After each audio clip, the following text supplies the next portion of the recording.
to the sixth installment of our Parenting with Goddard webinar series. So for those of you who have been with us for the full ride, welcome back. For those of you joining us for the first time, you are in for a treat today. And after today's session, I would encourage you to go check out our previous webinars. We have addressed a lot of great topics in our previous 5: social emotional learning, instilling gratitude in children, biting, defiance, and tantrums, kindergarten readiness, and bedtime battles, body exploration, and aggression. So lots of good stuff there. And you can sign up to view the recordings at goddardschool.com. Now, before we get into today's session, I do want to quickly review some quick housekeeping items. So hundreds of you submitted questions as part of the registration process, and we will be addressing as many of those as we can today. Now, if you have additional questions, you can ask them via the chat feature, but I'm not going to promise that we will get to everything. Now, we received a lot of questions around sleep, especially as it relates to separation anxiety and attention-seeking behavior. We're not going to dive deep into sleep today, but if you are interested in the topic, and I know so many of you are, I would highly recommend checking out our July webinar that focused on bedtime battles, and you can access the recording of that at goddardschool.com. Now, if you're watching this session live on this beautiful Tuesday, we will send you the recording afterwards. So if you miss something, don't worry, you'll be able to refer back to it at any time. So with that, let's get to some quick introductions. I am Chaz Kurtz, the Public Relations Manager here at Goddard, and I am thrilled to once again be your webinar host. They keep inviting me back, so I'm glad to be here. When I'm not doing this, I am parenting my 8-year-old daughter, my nearly 6-year-old son, and my 2-year-old daughter. So needless to say, I am very familiar with today's topics, and I can't wait to learn from 2 of the preeminent experts in their fields. So joining us once again is Dr. Lauren Loquasto. Congrats on the new name, by the way, Dr. Lauren. New name, same great Dr. Lauren. Dr. Lauren is a widely published author and lecturer with more than 2 decades of experience in early childhood education, including curriculum development, evaluation, and implementation, as well as teaching and consulting in the fields of preschool, special needs, and elementary education. And making his Parenting with Goddard debut today is the great Dr. Kyle Pruett. Dr. Kyle is a clinical professor of child psychiatry at Yale School of Medicine, and he is a member of the Goddard School's Educational Advisory Board. Through his child psychiatry work, Dr. Kyle has become an international expert and forensic consultant on child, parental, and family development, paternal involvement, children's mental health and creativity, and the effects of trauma, media, and divorce on young children. So welcome, Dr. Kyle and Dr. Lauren. And with that, let's get right to our questions. We are going to start today with separation anxiety. And let's start specifically with how it relates to school, as we received dozens of questions on this topic. So Dr. Kyle, let me direct this first question to you. Every morning before school is a challenge. My son cries and clings to me and doesn't want to go. He reluctantly leaves me each morning, and I feel terrible. His teachers say he's totally fine after I leave, and every night he says he loves school. But then the process repeats itself the next day. However, when my spouse takes him to school, drop-offs aren't an issue at all. Why is this happening, and what should I do? So, Dr. Kyle, over to you. Thank you, Chaz. I'm delighted to be part of the webinar with Dr. Lauren today. The issue that the questioner raises is a universal issue. I have myself 4 kids, 4 grandchildren. I've been in educare and consulting to child care centers for 40 years. And this question comes up at the beginning, particularly of almost every year. I want to focus, however, on one thing the questioner mentioned, which was, I feel terrible. Your child may not.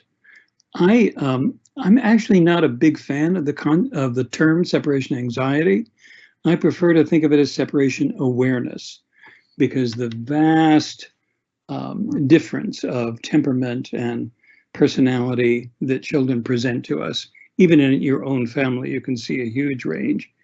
The children are aware of separations. It doesn't always make them anxious. Sometimes it does. But our feelings are part of not only what happens with them, but they're also very powerful drivers of our own behavior. So you feel guilty. You're inflicting pain on your child. You're actually getting your child ready for the world without you. And this is the first of a very long lesson that will probably last decades. So it's normal. It's not a sign of pathological attachment on either parts. You mentioned that it's a little bit easier. The questioner says it's a little bit easier when my husband drops off. And by the way, a lot of preschool educators prefer it when the fathers drop them off because there is often less drama. The child who is leaving the mother has often been the primary caretaker for that child. And so leaving the mother is really being a little bit more alone. Fathers, on the other hand, have been coming and going very often. And dads often don't deal with separation the way that mothers do. Mothers take it very personal emotionally. Dads see it as a transition to get to educational settings, and that's your job, and this is my job.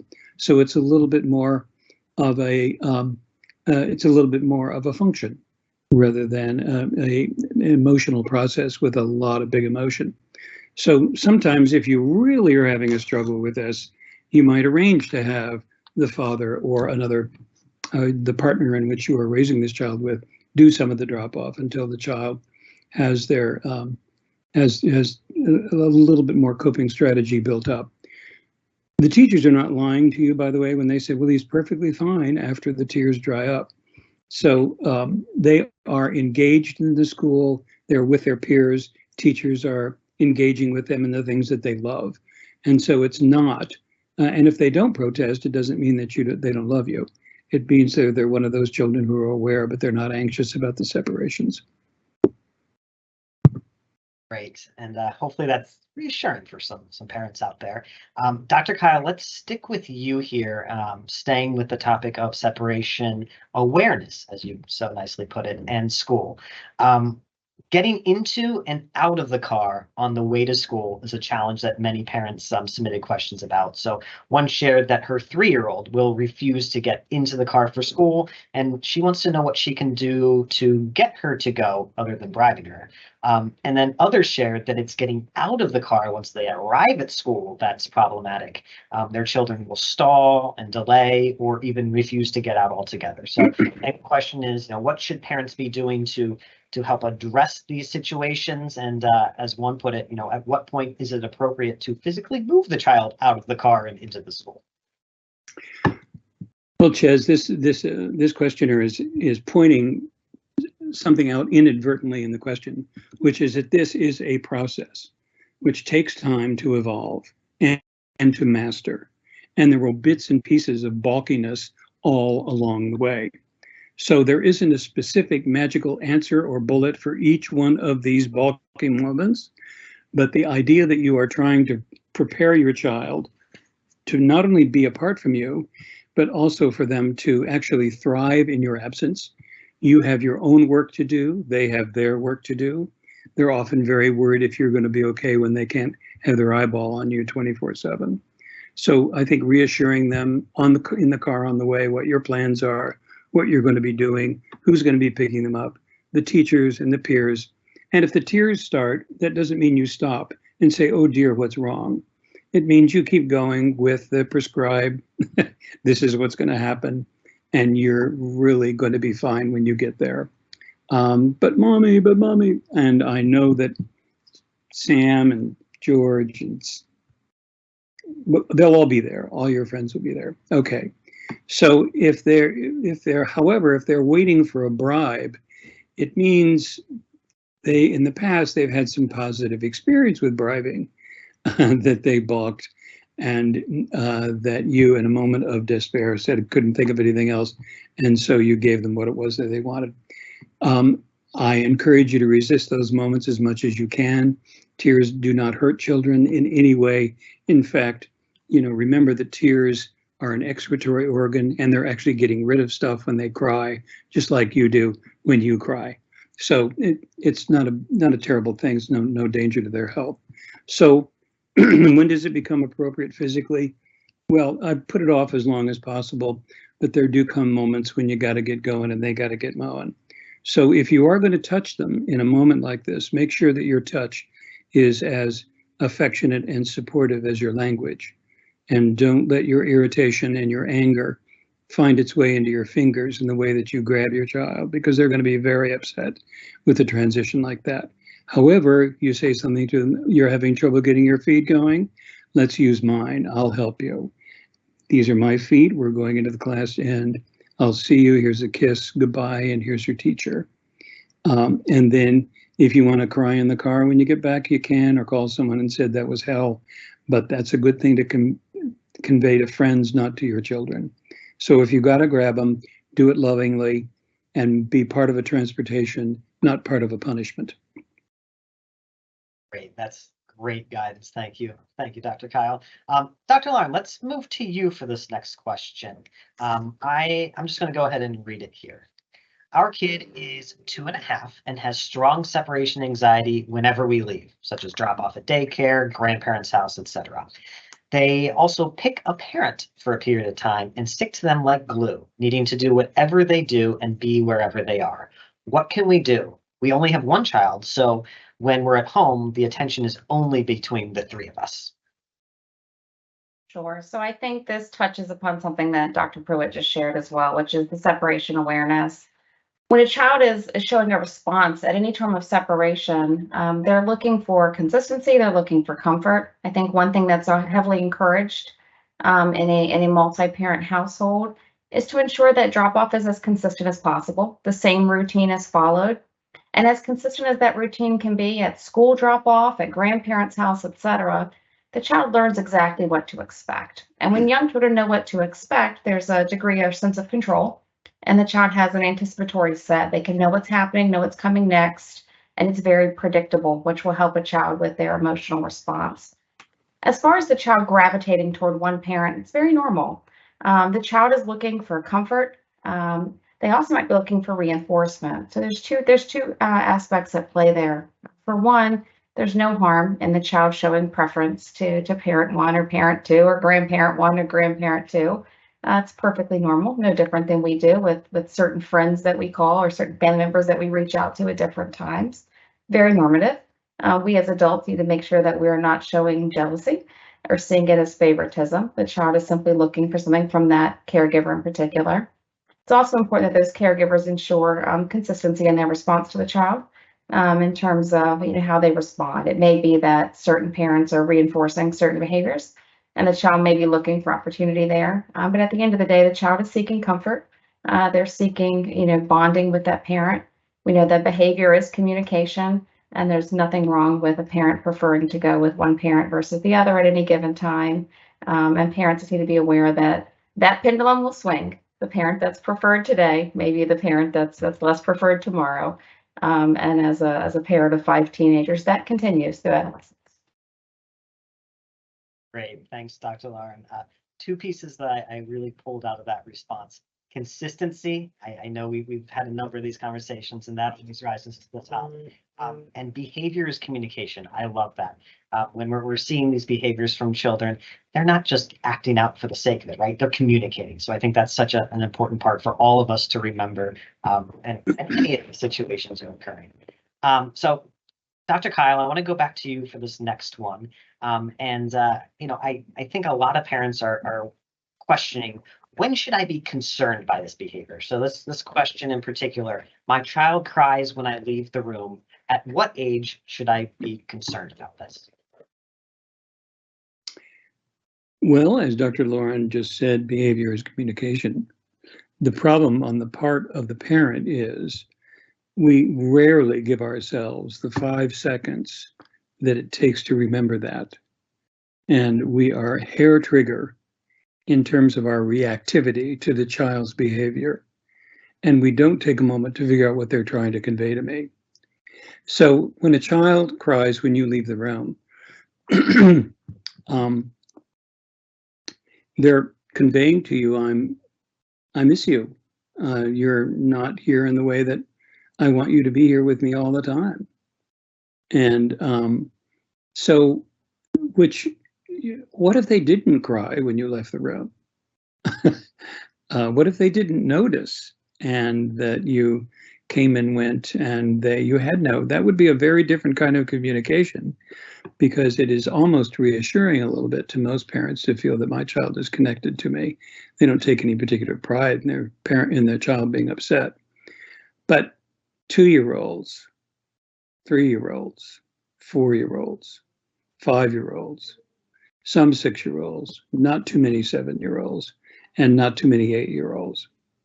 So if they are still crying, particularly quite vociferously and with a lot of angst and from the heart, when you're having separations at the time that they are either mastering kindergarten or through it, that's a time to have a conversation with your pediatrician or with the teacher and ask for a little bit more information about what seems to be how they are after the separation. Are they moping around all day? Do they talk about it?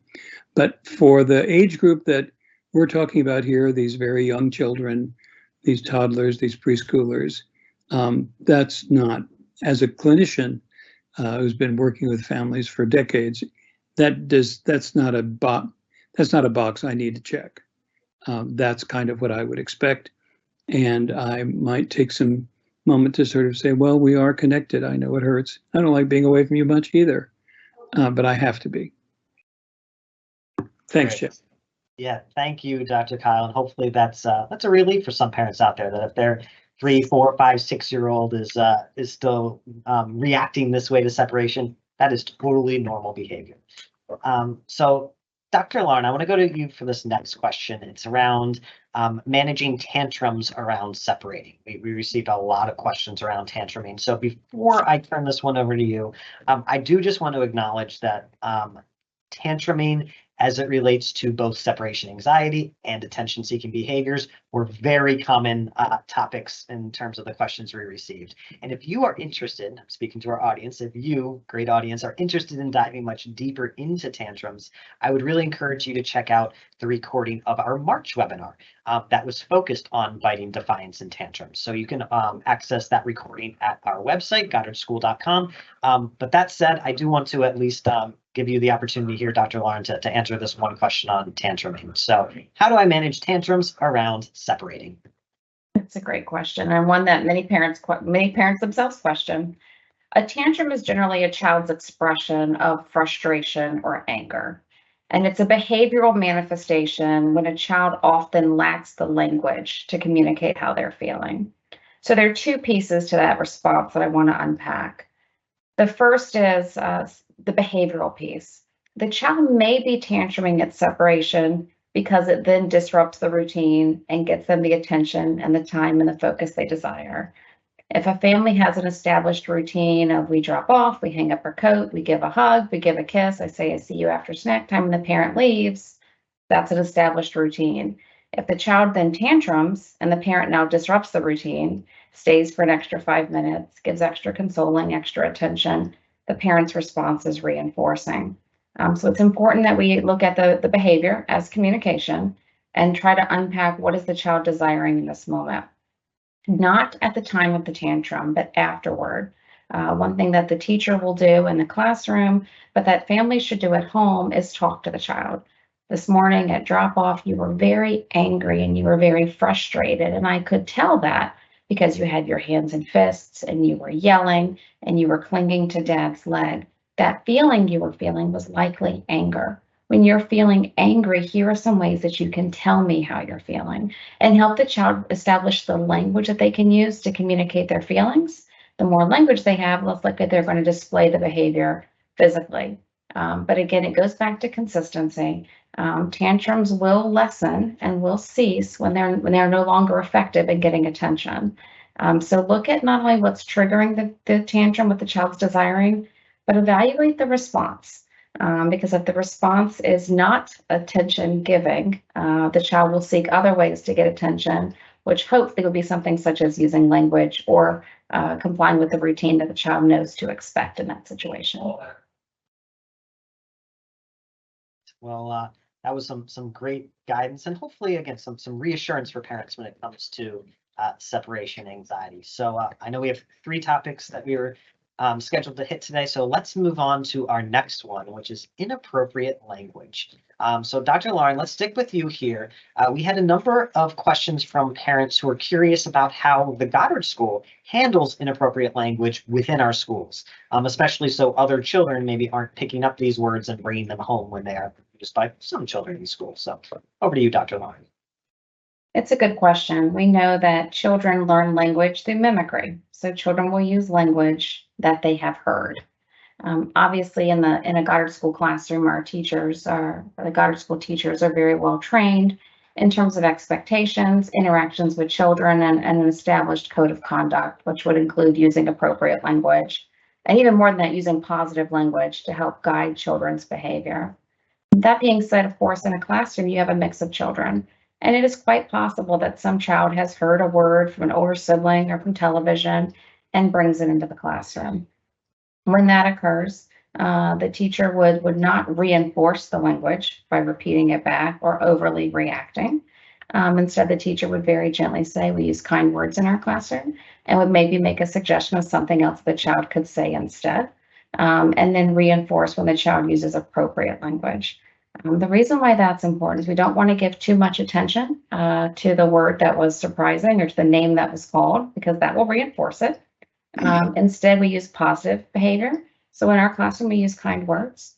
And a kinder thing that we can say when we fall down is, ouch, that hurt, or oops, I fell, or oh no, or giving the child some other phrase that they may use as opposed to what the child may have said in that moment.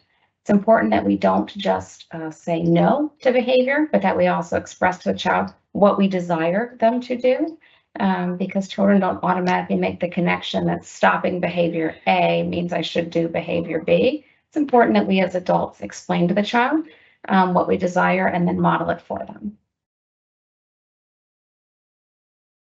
Dr. Kyle, I am going to go back to you and I'm going to share a pair of questions that are related. So one is, all of a sudden, my child said, "What the bleep?"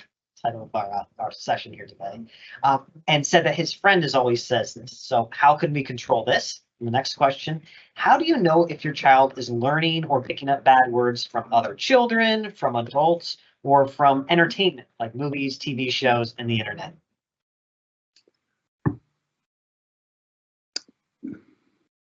How do you control it? Well, you don't. You're going to waste a lot of your stomach lining trying to accomplish that task, because this swearing and inappropriate language is language on steroids, because it comes with an alert in the central nervous system that the child is fascinated by when they use it. They can't believe the fireworks that went off in their world when they said X, Y, or Z. Nothing else they say seems to get that kind of reaction. So it's a button that they are curious about pushing. And I think what Dr. Lauren talked about, how to respond to that in school, is superb advice for how to respond to it at home. The problem for parents is that 5 seconds they need to give themselves to recover when they've heard that, because it is often quite a surprise. And by the way, very young children, when they're mimicking this language, are not using it appropriately. They don't wait for the moment, when they bang their toe in the step and use the appropriate swear word. It's often just a code word they let fly to see kind of what happens. And it's an acoustic experiment. How do you know if your child is learning or picking up bad words when they are, and they will, or Uncle John will show up at Thanksgiving and let a few choice words fly. And so there is no really protecting children from this. There's helping them learn how to manage it and what your rules and your values are at home. These inappropriate words upset people. They hurt people's feelings, and they aren't the kinds of things that you would want said to you. So I think, as Dr. Lauren talked about, the advice for how to pitch it in the community in which the words exist. And of course, then they're going to turn into teenagers and they're going to listen to gangsta and drill rap, and they'll have to figure out how to deal with it then. But that'll be their problem, not yours. Language on steroids. I like that. And I also like the realization that you can't protect your children from this language. You can't shield them forever. So it's a matter of making sure you're helping them understand how to respond to that language. It's great guidance. Most of our questions regarding inappropriate language were focused on curse words. And I think that's kind of where mine goes, and I think where others probably go too. I did want to share this question though, because not all inappropriate language is cursing. So Dr. Lauren, how do you address name calling, even if it is not a bad word and it's also kind of funny? For example, thank you, Mr. Coconut. It's important that we regard any kind of name calling in the same vein, exactly like Dr. Pruett just mentioned. Children don't necessarily understand the words that they're using. If a child is using any kind of language as a way of hurting people or being angry or frustrated, we need to regard it the same way. In those moments as a parent, we typically have the shock reaction when the 4-letter words come out of our child's mouth. It's tempting to laugh when names like Mr. Coconut come out. And yet it's important that our response is the same. Exactly like Dr. Pruett said, pause. Pause for a moment. Do not give the words an immediate reaction. And then after taking a deep breath, important to remind the children, we call our friends by their name. Your friend's name is Braden, and we need to call him by his name. If it continues or is done in a way out of anger, it's also important that we help children understand that we don't use our bodies to hurt other people, and we don't use our words to hurt other people. We know our friends' names and we call our friends by their name because we want to be called by our name too. And we need to have the very matter-of-fact conversation with the child, but just gently remind them of the desired behavior. What we don't want to do is give too much attention to the behavior. As we'll talk about, attention-seeking behaviors will recur. And so if Mr. Coconut gets giggles and laughs in a 5-minute conversation, it's going to happen again, just like a 4-letter word would. But a quick matter-of-fact response. We use words kindly, give an example of what we mean by that, and then move on from the situation. Great. So as tempting as it is, and as difficult as it may be to restrain yourself, don't laugh when little Bobby says, thank you, Mr. Coconut. Got it. I'll try hard. Dr. Kai, let's stick with you or go back to you for this last question around inappropriate language. We had a number of parents who are wondering at what age they should start watching their language around their baby. So in other words, when do babies start understanding or imitating the words we use? Well, I'm really glad this question came up because the population of people currently having young children is about as aware of the capacities of young children as any population reproducing has ever had. They have a respect for this early experience. They know there's a central nervous system out there that is just waiting to pick up anything that comes down the pike. So good for you for noticing and being conscious that you have an effect. You might find it a little discouraging to know that that effect actually starts before birth and never stops. But back to this specific question, when this came up, I think the first answer that came to my mind was about 3 months is when you should stop.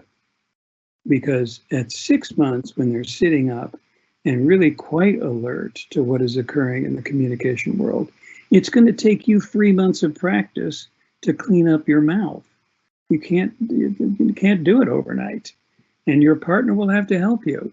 So that by 6 months, in my family, there was $52 worth of quarters by 6 months in the swear jar. So it takes time and it takes effort, but it's worth it, because if you really want to have your child communicating big emotions in a way that you can understand, the shortcut of scatological speech is not very helpful, and it's really tough on their social life, and their teachers will be upset. So it's a good thing to say, yes, okay, we've got to clean this up. We don't want this coming back. And of course, they'll be the first ones to break it, and then they'll bring some new words home in adolescence, and you'll have to decide what you want to do about it by then. Thank you, Dr. Kyle. The swear jar. I love that. If nothing else, it's a good reminder of keeping your mind on top of, oh, wait, I said it again, quarter in the jar, and next time maybe you'll remember it. Started around 3 months. Got it. Let's now transition to our last topic of today's discussion, attention-seeking behaviors. Dr. Lauren, based on the questions that we received, parents are very familiar with their children's attention-seeking behavior. I think every parent out there probably is. The biggest overarching question we received is, what is normal and what is cause for concern? So the takeaway message here is it's all normal. We as adults, we as human beings are constantly seeking attention. That's what we do as human beings. And children are no different than that. They're seeking attention for how they behave, whether that's positive attention or negative attention. They're seeking to be noticed. In terms of what's normal, when should a parent be concerned? It's important that we evaluate what's triggering the behavior and what our response is. Is it getting attention, positive or negative? When behaviors are continuing to the point that they're causing disruption in the family unit, or the child is harming themselves, or we are unable to identify what might be triggering the behavior, or are confident that the behaviors are not being reinforced with our reactions and yet are continuing for a period of time, it's always a great conversation to have with your child's pediatrician. Your child's pediatrician is there to guide and support you. And if you have a question of what's normal and what's not, explain the situation to the pediatrician. Know that they have seen it before and they are there to guide and support. Talk to your child's teacher. Ask your child's teacher what they're seeing, what's happening before the behavior, antecedent, what's the behavior, what's the consequence? Is it getting attention from other children, from other adults? And what are some other ways that we can provide attention to the child for more desired behaviors? So if the child is tantruming, what is the response? If they're not getting a response, are they getting attention for other positive behaviors they're showing? The child can eventually learn what are more desired ways to seek attention of my peers and of my adults in my life as well. Great. And Dr. Kyle, I'm going to come back to you for this one. Parents obviously want to know, how should they deal with attention-seeking behavior? So examples are loudness and yelling, hitting, not listening. So how should they deal with these attention-seeking behaviors without hurting their children emotionally or diminishing their self-esteem or inadvertently encouraging the behavior by mentioning it? Thank you, Chaz. Again, a very thoughtful question, which speaks to the respect the questioner has for the inner life of children, and how that inner life is affected by adult behavior, particularly negative adult behavior. So the first person you should ask that question of, not Dr. Lauren or Dr. Kyle, but your partner. The people who are helping you raise this child, either your spouse or someone that you're really, whose advice you really trust, because, or you're sharing the responsibility of raising children, because it's important. You're never going to be on exactly the same page, by the way. I think that's a mythology. That's myth in parenthood. It's nice if you're on the same chapter, but you don't need to be on, there's not enough room on the same page for your values, your culture, your history, your own experience being a child, your own experience with your own parents. All that guides us to deal with this question. So I encourage you, when you come up with a question like this, share it with the person that you're sharing responsibility for raising the child with, because that way you're likely to say, you're likely to get to the heart of what's really concerning you. I think all of the attention-seeking behavior that Dr. Lauren talked about and is in this question, those revolve around what we call big emotions. Children behave this when they are bubbling over with an overload of a lot of excited hormones and biochemicals that are the way that their bodies are trying to express what they're feeling. And they don't have enough words, where they get stuck in the mouth and they can't get all the words out, so it shows up as behavior. So I think, loudness, yelling, not listening, you've already tried in your family by now to sort of set up some rules about respectful communication. Hitting is in a different category. Hitting does really require a pretty rapid response because it's a violation of another person's personal space. And that can, children who cannot manage that from early on will get into a lot of difficulty in school. And that'll affect how they learn, how they make friends. So hitting is something we deal with really very directly and on the spot. And we may need to, if the child keeps hitting whoever they're hitting, or the dog or you, that's when you need a power play, your power, your hand out, actually touching their arm and putting it away and holding them until they can get a control of themselves. Get a hold of yourself. I'm going to sit here with you until you do. You don't need to say a lot. You need to act a lot by that. And then the child can use your motoric control to help with their motoric control. Take a breath. And then often what happens is the tears start to flow. And then you'll often find out what they're really upset about.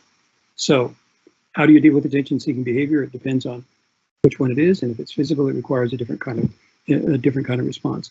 One of the things that's hidden in this question is the power of shame. And I'm afraid that one hurts more than a smack on the butt because it stays there forever.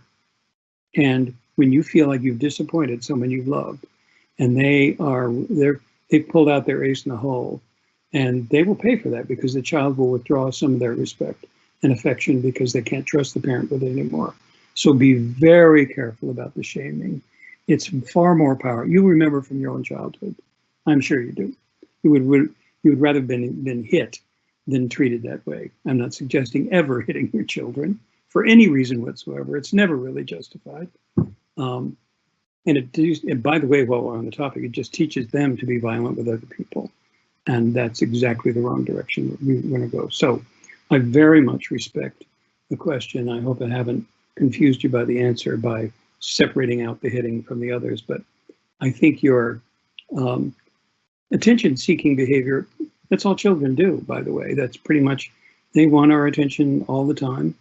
And we want the attention of people that we love all the time. It's part of being connected. It's part of the relationships that drive us all into being human beings. That was a great response. Thank you, Dr. Kyle. Definitely a number of nuggets of wisdom there. Dr. Lauren, I want to go back to you for this one. A parent asks, we feel like we're constantly arguing with our 5-year-old.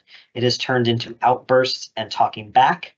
Is it best to ignore this sassy talking back behavior, or is it better to address it? It's a good question. It's best to not reinforce it. It's really difficult when a child makes a sassy comment. Sometimes we want to laugh or say, oh, wow, isn't she so grown, or isn't he sassy? Whatever it may be, that kind of comment reinforces the behavior. It gets the child attention. It means the behavior's been acknowledged, and therefore it means the behavior is quite likely to occur again. The better response is when a child responds to us in a way that we deem inappropriate, we need to acknowledge that. And that can be as simple as, I like your words. I don't like how you said them. Can you say them to me again in a kinder way?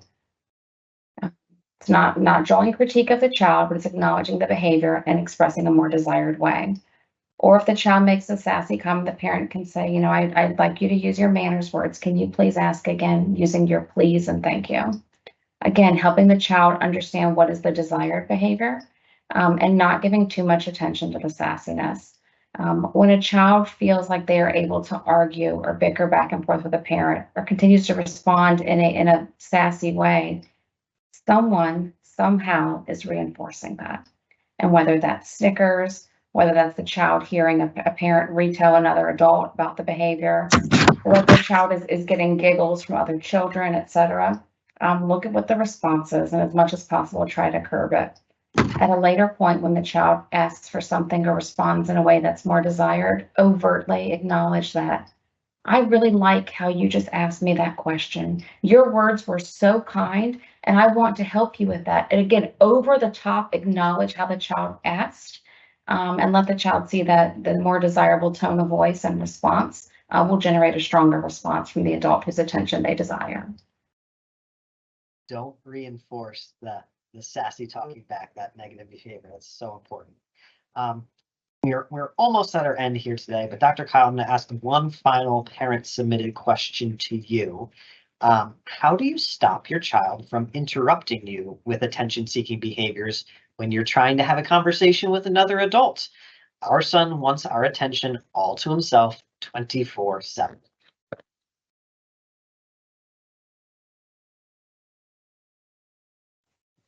He actually probably doesn't. Who would want that? That's the definition of a helicopter parenting coalition, which, by the way, sets a child on a road where they will never master autonomy and independence. And that's not what most parents want of their children. This is a particularly tough issue for a lot of millennial Generation Z parents, where they want to raise their children to be independent thinkers without suppressing or in any way discouraging their creativity or their sense of who they are and their identity. I understand the philosophy, but that's not how you're going to get it. They're going to get it by experiences that positively affirm the things they're curious about and the things that they master on their own. And it is your job to sort of help them get on that path. If you need to have a conversation with an adult, that's an important one. You don't need to ask your child's permission. And I see this all the time. Can I have a little moment with Dad? Is that okay? You don't need their permission. I need to have a moment with Dad. So it's time for you to go X, Y, or Z. There's something over here that needs your attention. This needs my attention. I actually mean it. So until you do that, it's time to go. And you wait. And you show the child you really mean it. And if they try again, if they escalate, it doesn't go anywhere. Hold your ground, because it's very important for them to understand you are a person of your word. They can trust that in you. So I want to have a conversation with somebody else. Now, if it's because you want to be on the cell phone and you're just chatting away, they're not going to think that really qualifies as adult time. So you need to be careful about what you ask for. It's not a card you can play a lot. So play it appropriately and when it has good meaning for them and has some social cachet where they will learn a lesson. That's great.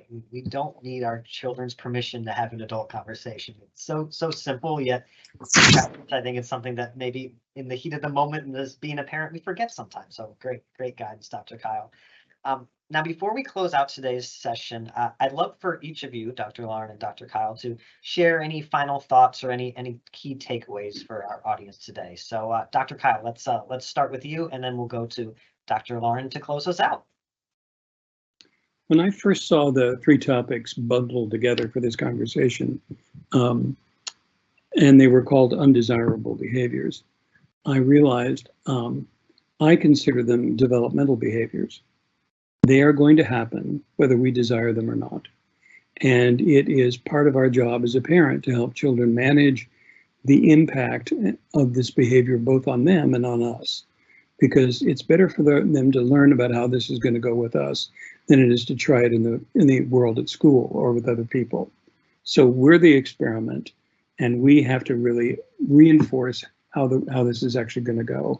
And I got interested enough in it that I'm going to address it in my next Psychology Today blog, because I think we've done a lot of pathologizing of what are really very typical normal developmental speed bumps.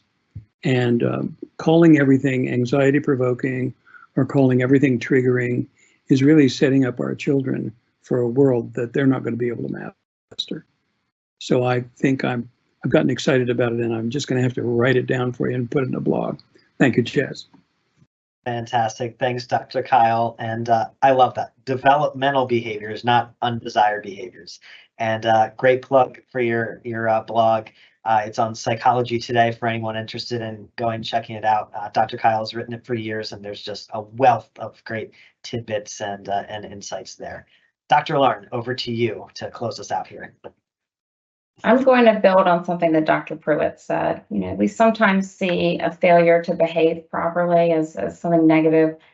When children behave in ways that we don't desire, what they're actually saying is they don't have the communication skills to communicate what they need. When we begin to view children's behavior as communication, again, behavior as communication, it changes how we respond. In fact, we're much more likely to respond with love, kindness, and understanding. So my takeaway would be when children behave in ways that are challenging for us as adults, think of it as communication. Ask yourself, what is my child trying to express to me? And then respond back with communication. And it'll create a much more peaceful dynamic for the child as well as for the adults. Well, that was fantastic. Dr. Lauren and Dr. Kyle, thank you both so much for joining us this afternoon and sharing your insights. These are important topics. I know they are at times challenging topics for every parent out there, but hopefully we'll all be a little more confident moving forward with the tidbits you've shared here today. As a reminder, for those of you watching live, we will be sharing a recording of this session with you. So if you want to refer back to it at any time, you'll be able to. Please continue to check out GoddardSchool.com for the latest and greatest Parenting with Goddard resources. We have a great new blog that if you haven't seen it yet, please do check it out. It is fantastic and updated very regularly with some great content. And we will be back with a new round of webinars in the new year. So you have that to look forward to. And until then, thank you and take care.